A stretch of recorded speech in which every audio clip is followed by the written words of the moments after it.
Hello, সবাই কেমন আছো? হ্যাঁ, নিজের জন্য না মোবাইল ছেড়ে একটু আমি ভেবেছি ২০২৬-এর এটা আমার নতুন রেজুলেশন যে একটু আমি মোবাইল স্ক্রোল, রিল স্ক্রোল এসব ছেড়ে একটু বই পড়বো, একটু ছবি আঁকবো, একটু কালার করবো, একটু নিজের যত্ন নেবো।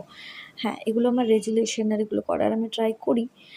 আম কিন্তু এই যে নিজেকে ক্যাপচার করা বা ডকুমেন্ট করা এগুলোও করছি তার কারণ আছে। একে তো আমি খুব পছন্দ করি যে এভাবে একটা সুন্দর অ্যাস্থেটিক মানে পিসফুল ভ্লগ তোমাদের সঙ্গে শেয়ার করতে। আর দ্বিতীয় হচ্ছে যে আমি চাই সবাই না লাইফে একটু ডিসিপ্লিন হোক যেমন আমি।